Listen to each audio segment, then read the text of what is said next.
How's it going, ladies and gentlemen? My name is Jeff, aka SonOfMar on the PlayStation Network, and welcome back to the channel. I hope you guys are going to enjoy this episode.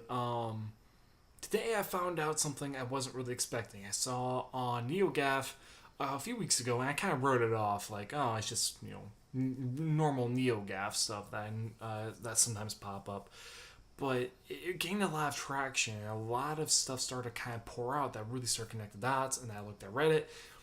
And basically, what I've been noticing, and that's why I held off until the day, because more and more stuff started to kind of collaborate together, especially with Kotaku talking about it a little bit, and Giant Bomb and things like that. And basically, The Last of Us 2 is starting to have some rumors starting to mill about it. And don't get me wrong, there's always going to be stuff that's kind of like rumors around the game. For instance, God of War had them from the get-go when it came to the first E3 trailer that happened with the fact that the World Serpent was going to be the game. You could see him moving, but it was pure speculation at that point.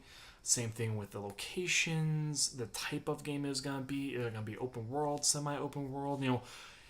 A lot of it people were just guessing at that point, and people still are with like God of War and whatnot. With The Last of Us, though, there's even less to speculate on. That one trailer, that's all we have. That's what we have right now. We don't know if Ellie's going to be the only main playable character, if Joel is going to survive the whole game, if Ellie's going to survive the whole game, if there's anyone returning, where exactly it's located, what exactly happened. We know very, very little about The Last of Us 2. It's the one that for me at least, it's the one I know the least amount about in terms of all the other first-party titles that have been announced so far. God of War, we know a pretty good amount about. Detroit Almost Human, we know a fair good amount, I think, about it. Same thing with just about every other game. Really, the only ones I would say we know very little about would probably be Wild, made by, I'm blanking on the gentleman's last name, but Ansel. He's the creator of Beyond Good and Evil 2 and works for Ubisoft. He has his own studio and team. He's working on the game Wild, which got announced 2016 at Paris Games, I think. And we haven't really heard anything from that. But that's one of the few games that we know very, very little about. Pretty much everything else, we know what it is. Lost Legacy, we know what it is. Knack 2, we know what it is. Gran Turismo, we know what it is. So on and so forth. Really, the only one is The Last of Us 2. All the other ones we know. In The Last of Us 2, we know what it is to a certain extent. We don't know all the locations. We don't know who's returning. And I'm repeating myself here to really sink in the fact that any rumors coming out is still speculation. That's just how everything works. But this specific thing is what I want to talk about. The rumor is that The Last of Us 2, with concept art leaking a little while ago and whatnot, indicates that The Last of Us 2 is going to at least have a good chunk of the game taking place in Seattle. Which isn't all that surprising, to be honest. If I was a betting man, it probably would take place in Seattle to some extent. The Last of Us Part 1 took place through Utah, Wyoming, and Austin, or Texas. Was it Austin, Texas? Or was it just... I forget what exactly specific in Texas it was, but it was Texas nonetheless. Either way, point is, the previous game... you went through a few states. The rumor is that for whatever reason, this game's going to perpetuate people going towards Seattle, which would make quite a bit of sense. I think that for whatever reason, I think The Last of Us 2 is going to push players to investigate the Seattle region, because Seattle, on top of being known for coffee and seafood and all that stuff, also is very well known for medical research and scientific research. It has been for a long time. That's just how Seattle's always been. It's kind of like my alma mater, University of Iowa. That is a place that is known for cancer research, and it's known for its children's hospital. That's one of the things that I've always took a lot of pride in terms of my old school, is that place, to this day, is still so well known for its children's hospital and taking care of people. Seattle's the same way. Very well known for medical research, scientific research, all that. So my theory, and this is spinning off of the rumor mill, is that with all the concepts on Reddit, if you look on Reddit, if you look on NeoGAF, if you look on all those websites and just kind of start doing some deductions yourself, you're going to start seeing a lot of similarities and a lot of things lining up from Redditors and whatnot that did their own sleuthing and basically found, well, the concept art is lining up with these actual places. And it seems like a lot of the concept art is taking place within like about a couple block region, if not a 3-4 block region. So it's taking place within a circle that's like, yeah, it's looking more and more likely that this is probably going to be an actual thing, which is really, really fucking exciting because another game in Seattle. Hell yeah. That was one of my favorite things about Infamous Second Son. It took place in Seattle, and it was very authentic with its usage of Seattle and whatnot. Okay. Had to move a bunch of stuff, and I was afraid I was going to fall over. But it was very authentic with how it represents Seattle. It was one of the more authentic takes of an actual city. And granted, Sucker Punch has always done a really good job of like emulating cities. They remind me of Rockstar in that fashion, where they take a city and do a really good job of showcasing it in their own representation. But they actually did Seattle and called it Seattle, which kind of throws almost like a monkey wrench in terms of going forward with Infamous if it does continue. Like, well, Empire City was meant to be New York, and New Marais is supposed to be New Orleans, two actual cities being fictionalized, named, but then I'm getting off topic. Anyway, point is, it's awesome to see Seattle is going to be getting a more grounded approach. It's going to get a more realistic approach, and it's just getting a little bit more love. And I like that because Seattle is one of the coolest cities I've ever seen, and ever, I really hope one day to go to it. Everything I've seen of it, everything I've heard of it, awesome. And I really, really want to go. It's kind of like Austin, Texas. I really want to go to Austin, Texas someday, too. But anyway, so here's my theory.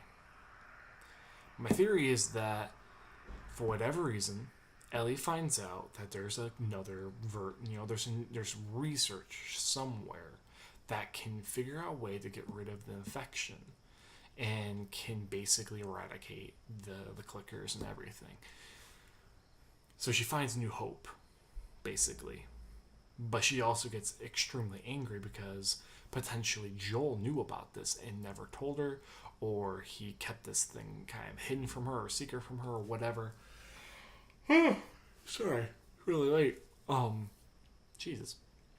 But my thinking is that they're both going to travel to Seattle. So they're going to leave from Tommy's. And I think my theory is that Tommy's is going to get attacked, the dam is going to get under attack, and basically Tommy gets killed, a bunch of people get killed, and Joel and Ellie are one of the few ones to get out alive, and she's obviously pissed off because that's been her home for, let's say that she's 18 or 19 in Last of Us 2, so it's been about 5 years or something, 18, 19, about 5 years. I'm going to guess 5 years passed between The Last of Us Part 1 and Part 2.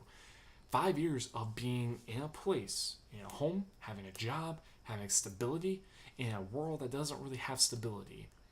Getting that ripped from you and losing someone that is basically family at that point, because I'm assuming her and Tommy become really, really close, and losing a lot of people she becomes close with, is going to make her vengeful as fuck. Extremely angry, extremely bitter, extremely cynical, exactly kind of like Joel was at the beginning of The Last of Us 2, or Last of Us Part 1. And I think that's going to be a big mirror image play throughout Part 2.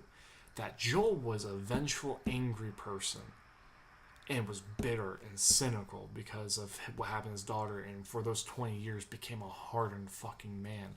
Ellie's going to become exactly like that, and even more so. She's going to basically completely lose herself, in a sense, because she lost her family.